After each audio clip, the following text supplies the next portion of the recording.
अर्थ मन्त्रालयबाट असहज रूपमा बाहिरिएका जनार्दन शर्मामाथि गम्भीर आर्थिक अपराधको आरोपमा दण्डको सम्भावना समेत उत्तिकै आफैले ल्याएको बजेट कार्यान्वयन गर्ने जिम्मेवारीबाट विमुख। मक्खिर 2 मा संघीय निर्वाचन गर्न प्रधानमन्त्रीलाई निर्वाचन आयोगको प्रस्ताव। स्थानीय तह निर्वाचन रोकिएको बाजुराको बुढीगङ्गा नगरपालिकामा आज पुनः मतदान हुँदै। कीर्तिपुरमा पुरातात्विक सम्पदा पुनर्निर्माण गर्न स्थानीय अगुवा र नगरपालिकाको पहल सुरु। सम्पदाको संरक्षणबाट पर्यटन र आर्थिक पक्षलाई सघाउ पुग्ने अपेक्षा। विश्वका 10% जनसङ्ख्या भोकमरीको शिकार भएको विश्व खाद्य कार्यक्रम FAO को भनाई। कोभिड-19, रुस युक्रेन युद्ध र जलवायु परिवर्तनको मुख्य असर। र क्यानाडा विरुद्धको दोस्रो तथा अन्तिम एक दिवसीय क्रिकेटमा नेपाल 83 रनले पराजित। नमस्कार, कान्तिपुर डायरीका साथमा साथी रमेश र म अनिल। समाचार अब विस्तारमा।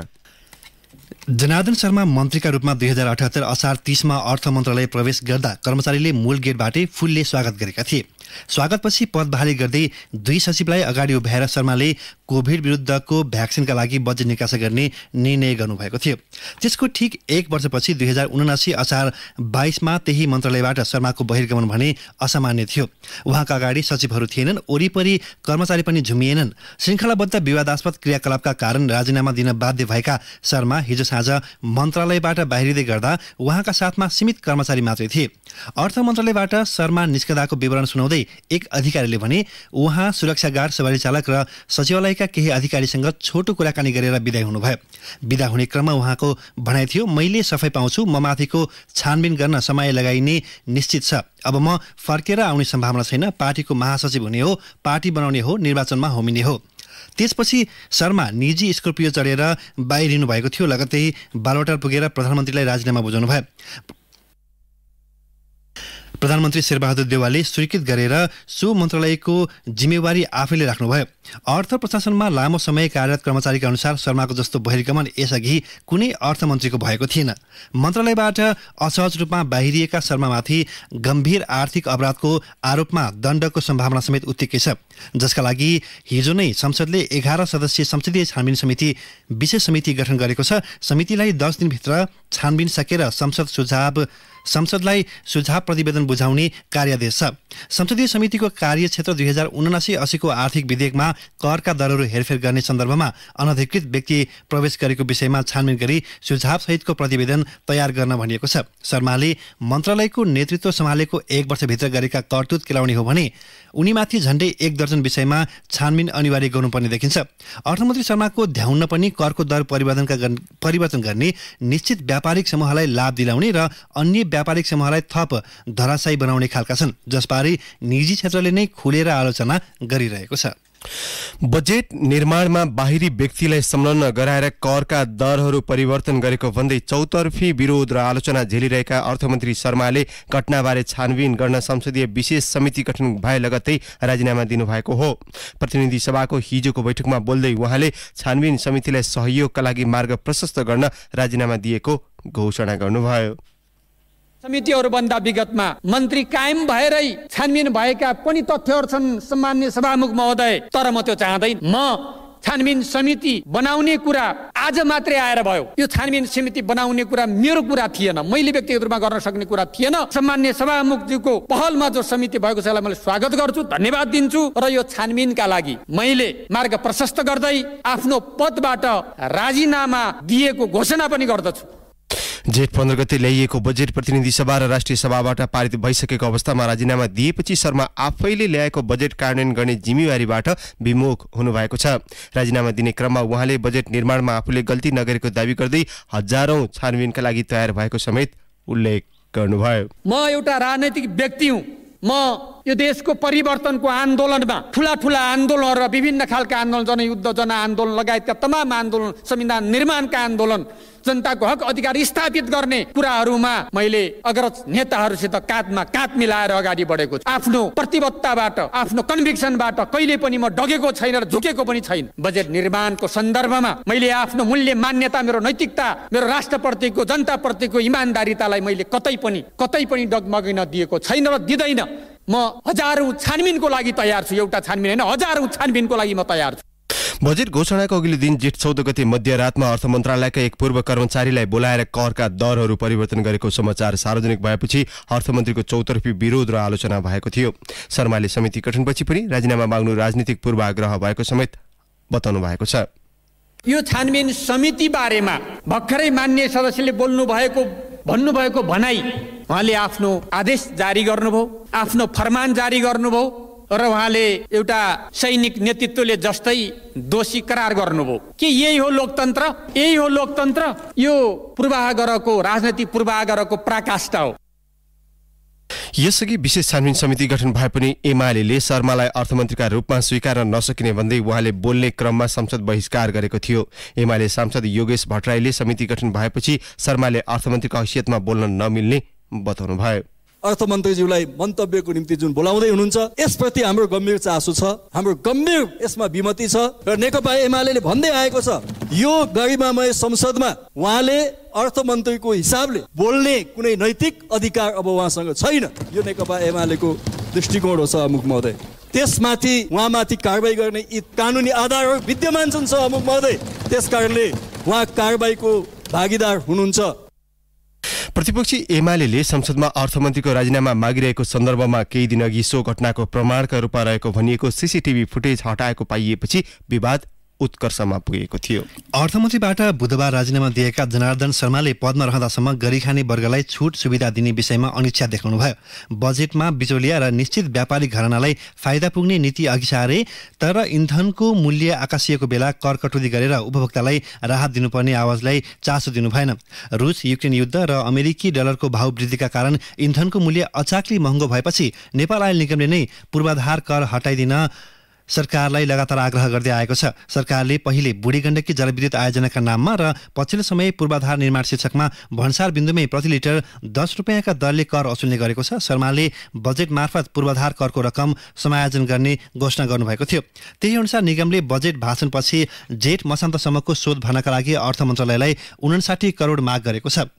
निगमका नायब कार्यकारी निर्देशक नागेन्द्र शाहले भन्नुभयो रकम प्राप्त भएको छैन, असारको 1.5 अर्ब रुपियाँ भन्दा बढी थपिन्छ। अर्थमन्त्रीबाट जनार्दन शर्माले राजीनामा दिएपछि उहाँको ठाउँमा कसलाई ल्याइन्छ भन्ने चासो र चर्चा सत्ता गठबन्धनमा सुरु भएको छ। तत्काललाई भने अर्थ मन्त्रालय प्रधानमन्त्री शेरबहादुर देउवा आफैले राख्नु भएको छ। गठबन्धनलाई धक्का पुग्ने कुनै काम नगर्ने बताउँदै आएका प्रधानमन्त्री देउवा भागबण्डाका क्रममा माओवादीको भागमा परेको अर्थ मन्त्रालय चलाउने पक्षमा नरहेको कांग्रेस नेताहरूको भनाइ छ। माओवादीको सहमति बेगर अर्थ मन्त्रालयमा प्रधानमन्त्रीले दायाँ बायाँ नगर्ने उहाँ निकट एक नेताको भनाइ छ। सत्तारूढ दलका सांसद र अर्थ मन्त्रालयका अधिकारीहरू भने आर्थिक वर्षको आखिरी समय र निर्वाचनको सङ्घारमा देशकै ढुकुटीको नेतृत्व गर्ने अर्थ मन्त्रालय लामो समय नेतृत्वविहीन राख्न नहुने बताउँछन्। माओवादीबाटै शर्माको विकल्पमा नेता वर्षमान पुनको चर्चा छ। माओवादीका कतिपय नेताले भने अर्थ मन्त्रालय कांग्रेसलाई दिएर गृह मन्त्रालय लिँदा राम्रो हुने सुझाव नेतृत्वलाई दिएका छन्। शक्तिशाली मन्त्रालयको वर्गीकरण गरेर कांग्रेसले गृह र माओवादीले अर्थ लिने समझदारी भएको थियो। अर्को शक्तिशाली मन्त्रालय रक्षा कांग्रेसकै भागमा छ। बालुवाटार स्रोतका अनुसार निर्वाचनको मुखमा गृह मन्त्रालय चलाउन प्रधानमन्त्रीले चाहनु भएको छैन। कांग्रेसका एक नेताका अनुसार मंगलबार राति बालुवाटारमा प्रधानमन्त्री देउवा र माओवादी अध्यक्ष पुष्पकमल दाहालबीच भएको छलफलमै छानबिनका लागि संसदीय समिति बनाउने समझदारी बनेको थियो।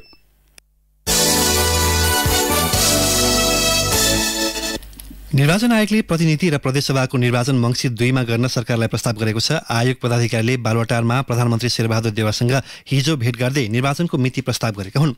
दुवै सभाको कार्यकाल मङ्सिर 22 मा सकिने निष्कर्ष निकाल्दै आयोगले मङ्सिर 2 गते शुक्रबार एकै चरणमा निर्वाचनको मिति तोक्न प्रस्ताव गरेको हो।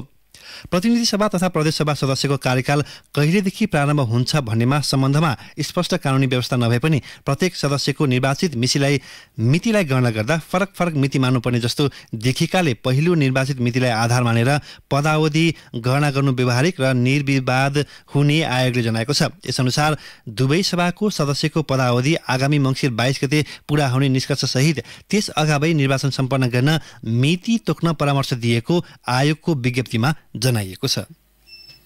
यसैबीच बाजुराको बुढीगङ्गा नगरपालिकामा आज स्थानीय तह निर्वाचनका लागि पुनः मतदान हुँदैछ। मतदानका लागि नगरको सुरक्षा कडा पारिएको छ। सेना, सशस्त्र, नेपाल प्रहरी र राष्ट्रिय अनुसन्धान सहितका करिब 1200 सुरक्षाकर्मी परिचालन गरिएको छ। सुरक्षा स्रोतका अनुसार मतदान स्थल पिछे 100 जनाभन्दा बढी सुरक्षाकर्मी खटाइनुका साथै मंगलबारदेखि नै संयुक्त सुरक्षा टोलीले गस्ती समेत गरिरहेका छन्। यसअघि गत वैशाख 30 को मतदानका क्रममा सुरक्षा व्यवस्था फितलो भएकाले निष्पक्ष र स्वतन्त्र मतदान हुन नसकेपछि निर्वाचन आयोगले पुनः मतदानको निर्णय गरेको थियो। कान्तिपुर डायरीमा अब ब्रेकको पालो। ब्रेकपछि कान्तिपुर डायरीमा अब कान्तिपुर सविस्तारको पालो। कान्तिपुर सविस्तार। कीर्तिपुरको पुरातात्विक महत्त्वका सम्पदाको पुनर्निर्माणका लागि त्यहाँका स्थानीय अगुवा नगरपालिकाले प्रयास सुरु गरेका छन्। कीर्तिपुरको महत्त्व र इतिहासको साक्षी रहेका सम्पदाले पर्यटन आर्थिक पक्षलाई सघाउ पुग्ने स्थानीयको अपेक्षा छ। आफ्नो शहरको अस्तित्व रक्षाका लागि कीर्तिपुरलाई बिउताउने प्रयास गरिरहेको कीर्तिपुरवासीले बताएका छन्।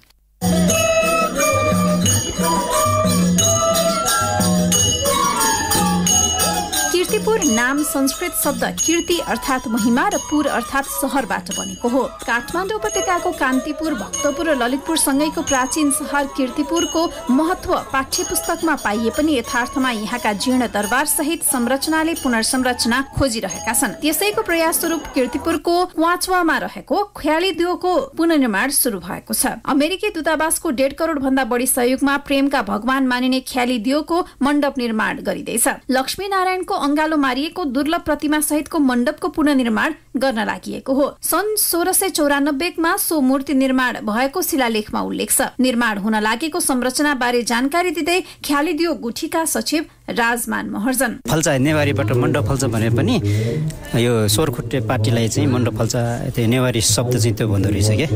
त्यसलाई चाहिँ अब ठ्याक्क यो ख्यालिदियो भनेपछि ख्यालिदियो भने एउटा चाहिँ लभ गड भन्छौँ के। त्यो चाहिँ प्रेम नहुनेहरूको यङस्टरहरूको लागि पनि एउटा प्रेरणादायी, उनीहरूलाई चाहिँ जोडी मिलाउने पहिला चाहिँ जस्तो थियो त्यसै रूपमा चाहिँ ढाल्दै चाहिँ जति सकिन्छ यो नेपालमा यो मुलुकमा जति चाहिँ मण्डप फल्चाहरू छन् त्यो मध्ये पनि अझ उत्कृष्ट बनाउने। ख्यालिदियो जस्ता पुरातात्विक सम्पदाको पुनर्निर्माणका कारण नेवारी खानाको हबका रूपमा विकासको प्रयास गरिरहेका यहाँका पर्यटन व्यवसायी आफूहरू लाभान्वित हुने अपेक्षा गरिरहेका छन्। एउटा सम्पदा निर्माणको प्रयास सकारात्मक भए पनि यसलाई निरन्तरता दिँदै यहाँका चोक गल्लीमा भग्नावशेषमा परिणत भएका सम्पदाको आकर्षक पुनर्निर्माण हुन सके मात्रै कीर्तिपुरलाई काठमाडौँ उपत्यकाको घुम्नै पर्ने गन्तव्य बनाउन सकिने ल्याकु दरबार होटलका सञ्चालक नवीन गोपाल प्रधान बताउँछन्। होइन, अब त्यसको लागि चाहिँ कीर्तिपुरमा पहिला चाहिँ हिस्टोरिकल प्लेस भनेर चिनिन्छ तर केही पनि छैन होइन। जस्तै अहिले अब दरबारको नभए पनि एउटा चाहिँ यहाँ चाहिँ तलेजु मन्दिर बन्दैछ। जस्तै हाम्रो यहाँ अहिलेको 3टा घरहरू बनेको अहिले अलिकति पौराणिक पुरानो खालले डिजाइनले बनाएको छन्। अब बिस्तारै चाहिँ सबैतिर केही हेर्न आउने पर्यटकीय क्षेत्र रूपमा चाहिँ भयो भने यहाँ आर्थिक विकास चाहिँ हुन्छ। होइन भने चाहिँ त्यत्तिकै मान्छे भिजिटर्सहरू त आउँदैन। त्यही भएकोले हामीले यसको चाहिँ जगेर्ना गर्नुपर्छ। काठमाडौँको दक्षिण पश्चिममा त्रिभुवन विश्वविद्यालय पछि सुरु हुने कीर्तिपुरको प्रसिद्ध बाघ भैरव मन्दिर 14 चर्चित छन् भने उमा महेश्वर मन्दिर, नारायण सरस्वती र इन्द्रायणी जस्ता मन्दिर उल्लेख्य वास्तुकलाका नमुना हुन्। लोदेङ, शाक्यमुनि, बुद्ध मन्दिर, लोकेश्वर मन्दिर जस्ता कैयौं संरचना उचित प्रचारको खोजीमा छन्। कीर्तिपुरको जस्ता चैत्यहरू भए पनि आन्तरिक तथा बाह्य पर्यटकलाई लोभ्याएर बसाई लम्ब्याउने अवस्था बनाउन पर्याप्त काम हुन नसकेको अनुभव स्थानीय धनकृष्ण महर्जनको छ। यो भ्याली नै एकदम चारैतिर देखिने एकदम हिमालय चाहिँ दृश्यहरू विन्टर सिजनमा, अरू बेला पनि यो चाहिँ जाडोमा पनि एकदम घामले चाहिँ टटक्क चाहिँ एकदम हिँडिरहेको हुन्थ्यो। अनि चाहिँ गर्मी महिना पनि यो चाहिँ एकदम शीतल हावा सधैँ एकदम आनन्द मनोरञ्जन रूपले चाहिँ आइरहेको हुन्छ। त्यसैले मान्छेलाई यो त युक्त गर्ने एउटा ठाउँ, यो त्यस्तो किसिमको ठाउँ हो। त्यसैले जो आए पनि यहाँ आएपछि एकचोटि मान्छे एकदम आनन्दले फिल गरेर जानु। नेवार समुदायको मुख्य बसोबास रहेको कीर्तिपुर नगरपालिकालाई नेवारी रहन सहनको केन्द्र बनाउने प्रयास गरिरहेको उपप्रमुख शुभलक्ष्मी शाक्यले बताइन्। ख्यालिदियो जस्ता बिर्सिएका शिलालेखमा मात्रै सीमित संरचनाको अध्ययनका लागि दात्री निकाय तथा स्थानीय गोठीसँग समन्वय गर्दै कीर्तिपुरलाई भक्तपुर ललितपुरको जस्तै पर्यटकीय गन्तव्य बनाउने प्रयास गरिरहेको उनको भनाइ छ। शाक्यका अनुसार सांस्कृतिक र प्राकृतिक सम्पदा युक्त कीर्तिपुरको प्रचारका लागि नगरपालिकाले जोड दिइरहेको छ। त्यो क्षेत्र चाहिँ एकदम भग्नावशेषको रूपमा अझ त्यसको अस्तित्व नै मेटिने गरी चाहिँ हैन मेटिएको अवस्थाहरू छ। त्यो कारणले गर्दाखेरि यहाँको पुरातात्विक महत्त्वका सांस्कृतिक सम्पदाहरूलाई चाहिँ हामीले फेरि पुनर्निर्माण गर्ने उद्देश्यका साथ हामीले विभिन्न दार्जिलिङ निकाय लगायत नगरपालिकाकै आन्तरिक स्रोत त्यही हिसाबले गरिरहेका छौँ। यस कीर्तिपुरलाई पनि एउटा पर्यटकीय एउटा गन्तव्य बनाउनको लागि चाहिँ हामीले चाहिँ पर्यटन बोर्ड लगायतका सङ्घ संस्थाहरूमा चाहिँ यसलाई पनि एउटा डेस्टिनेसन पोइन्ट बनाउनु पर्छ भन्ने हिसाबले चाहिँ हामी लागिरहेका छौँ। गोर्खाका राजा पृथ्वीनारायण शाहले 3 पटकको आक्रमणमा मात्रै राज्य हत्याउन सकेको जस्ता कैयौं ऐतिहासिक घटनाको साक्षी बनेको कीर्तिपुर नेपाल एकीकरणको महत्त्वपूर्ण शहर हो। त्यसैले प्राचीन शहरको मौलिकतालाई पुनः बिउताउन सके पर्यटन क्षेत्रमा फड्को मार्नुका साथै यहाँको नेवारी परम्पराको संरक्षण गर्न सकिने देखिएको छ। रेडियो कान्तिपुरका लागि दिवा भट्टराई। कान्तिपुर सविस्तार।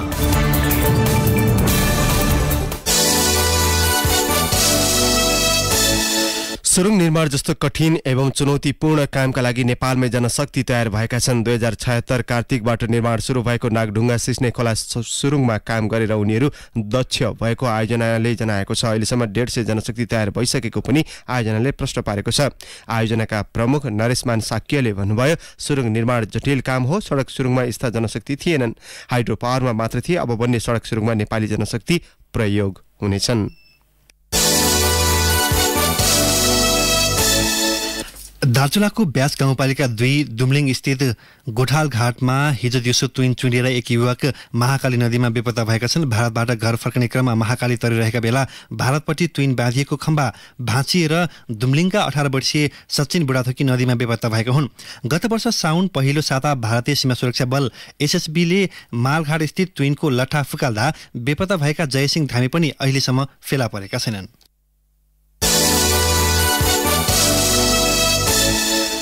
कोरोना महामारीका कारण झण्डै 3 वर्ष रोकिएको पेट्रोलियम पदार्थ अन्वेषणको काम फेरि सुरु हुने भएको छ। पेट्रोलियम पदार्थ तथा ग्यास खानी अन्वेषणका लागि 7 जना चिनिया प्राविधिक सहितको टोली हालै दैलेख पुगेको छ। खानी तथा भूगर्भ विभागका भूगर्भविद गणेशनाथ त्रिपाठीले चिनिया प्राविधिक सहित विभागको टोली दैलेख पुगिसकेको बताउनुभयो। सन् 2019 देखि चीन सरकारले आर्थिक तथा प्राविधिक सहयोगमा पेट्रोलियम पदार्थको विस्तृत अन्वेषण अघि बढाएको थियो। कोभिड संक्रमण दर हिजो 4% नागेको छ। संक्रमण दर तीव्र रूपमा वृद्धि हुन थालेपछि महामारीको जोखिम पनि बढेको छ। असार 1 यता सक्रिय संक्रमितको संख्या झण्डै 5 गुणा बढेको छ भने संक्रमण दर 6.5 गुणाले वृद्धि भएको छ। असार 1 मा कोभिडको दैनिक संक्रमण दर 0.64% रहेकामा हिजो दैनिक संक्रमण दर 4.14% पुगेको छ। असार 1 मा 87 जना सक्रिय संक्रमित रहेकामा हिजो बढेर 471 पुगेको छ। स्वास्थ्य सेवा विभाग एपिडेमियोलोजी तथा रोग नियन्त्रण महाशाखाका निर्देशक डाक्टर चुमनलाल दासले भन्नुभयो, कोभिड संक्रमणको केस पछिल्लो समय बढेको छ। केही साता अघिसम्म संक्रमण दर 1 भन्दा कम रहेकोमा अहिले 4% नाग्नु चिन्ताजनक हो। बिरामीमा जटिलता समेत देखिन थालेको छ। त्यसैले महामारीको जोखिम कम गर्न स्वास्थ्य मापदण्ड पालनामा कडाई गर्नुपर्ने देखिएको छ। कान्तिपुर डायरीमा पुनः ब्रेकको पालो। कान्तिपुर डायरीमा अब आर्थिक प्रसङ्ग। धितोपत्र ब्रोकरको लाइसेन्स वितरण गर्नका लागि नेपाल धितोपत्र बोर्डले धितोपत्र व्यवसायी, धितोपत्र दलाल, धितोपत्र व्यापारी तथा बजार निर्माण सम्बन्धी नियमावली 2064 संशोधन गरेको छ। संशोधित नियमावलीमा हरेक वर्ष नयाँ ब्रोकर लाइसेन्स वितरण गर्ने, कार्यक्षेत्रका आधारमा पुँजी वृद्धिदेखि ब्याङ्क तथा वित्तीय संस्थाका सहायक कम्पनीलाई पनि ब्रोकर लाइसेन्स वितरण गर्ने सम्मका व्यवस्था थप गरिएका छन्। नियमावलीमा ब्रोकर छनौट गर्न मुख्य 5 वटा मापदण्ड तय गरिएको छ, जसअनुसार पुँजी, अनुमति प्रदान सम्बन्धी दस्तुरहरू, सञ्चालकहरूको योग्यता, संस्था प्रमुखको योग्यता र सूचना प्रविधि रहेका छन्। यी मापदण्डका आधारमा ब्रोकर छनौट गरी लाइसेन्स वितरण गरिने बोर्डले उल्लेख गरेको छ। कृष्णबहादुर महतराले 2725 वर्गमिटर जग्गामा मार्सी धान रोपेका छन्। 2 साता अघि मात्रै प्रिमियम बापत 335 रुपियाँ तिरेर उनले सो खेतीको बिमा गरेका छन्। अब सो मार्सी धान नभित्याउँदासम्म केही क्षति भए उनले बिमा बापत 26,500 रुपियाँ पाउनेछन्। कृष्णका छिमेकी पदमबहादुर महतराले पनि 3.84 रोपनी जग्गामा लगाएको मार्सी धानको बिमा गरेका छन्। 260 रुपियाँ प्रिमियम रकम तिरेर बिमा गरेका उनले धानमा केही क्षति भए 19,069 रुपियाँ क्षति क्षतिपूर्ति पाउनेछन्। मार्सी धान मुख्य रूपमा कर्णाली प्रदेशको जुम्लामा मात्रै उत्पादन हुने गर्छ। केही वर्ष यता मुलुकभित्र र बाहिर समेत माग बढेपछि यसको उत्पादन बढाउन र किसानलाई खेतीतर्फ आकर्षण गर्न पहिलो पटक बीमा कार्यक्रम ल्याइएको हो। अब अन्तर्राष्ट्रिय प्रसङ्ग। विश्वका 10% जनसङ्ख्या भोकमरीको शिकार भएको विश्व खाद्य कार्यक्रम FAO ले जनाएको छ। सन् 2021 मा 82 करोड 80 लाख मानिस भोकमरीको शिकार भएका थिए। राष्ट्रसङ्घीय खाद्य सुरक्षा तथा पोषण प्रतिवेदनमा सन् 2020 को तुलनामा 2021 मा 4 करोड 60 लाख बढी मानिस भोकमरीको शिकार भएका छन्। सो संख्या सन् 2019 को भन्दा 15 करोड बढी हो। सन् 2015 देखि 2019 सम्ममा भोकमरीग्रस्तको संख्यामा कुनै परिवर्तन नआएको बीबीसीले उल्लेख गरेको छ। सन् 2022 मा भोकमरीको शिकार भएका मानिसको संख्यामा अकल्पनीय वृद्धि हुने जारी प्रतिवेदनमा उल्लेख छ। कोभिड-19, रुस युक्रेन युद्ध सहित जलवायु परिवर्तनको असरका कारण विश्वमा भोकमरी अत्याधिक बढेको FAO ले जनाएको छ। अब खेल प्रसङ्ग। क्यानाडा विरुद्धको दोस्रो तथा अन्तिम एक दिवसीयमा नेपालले हार बेहोरेको छ। किङ सिटी स्टेडियममा गए राति नेपाल क्यानाडासँग 83 रनले पराजित भएको हो। क्यानाडाले दिएको 189 रनको लक्ष्य पछाएको नेपाल 39 ओभर 2 बलमा अल आउट हुँदै 105 रनमा समेटियो। नेपालका लागि देव खनालले सर्वाधिक 26 रन जोड्दा पवन सर्राफले 14 रन जोडे। त्यसअघि टस हारेर पहिले ब्याटिङ गरेको क्यानाडाले 50 ओभरमा 9 विकेट गुमाएर 188 रन मात्र जोडेको थियो। क्यानाडाका लागि श्रेयस मोभाले 50 रनको अर्धशतकीय इनिङ्स खेले। नेपालका कप्तान सन्दीप लामिछानेले 3 विकेट लिए। दिपेन्द्र सिंह ऐरीले 2 तथा बसिर अहमेद, किशोर महतो, करण केसी र आदिल आलमले 1-1 विकेट लिए।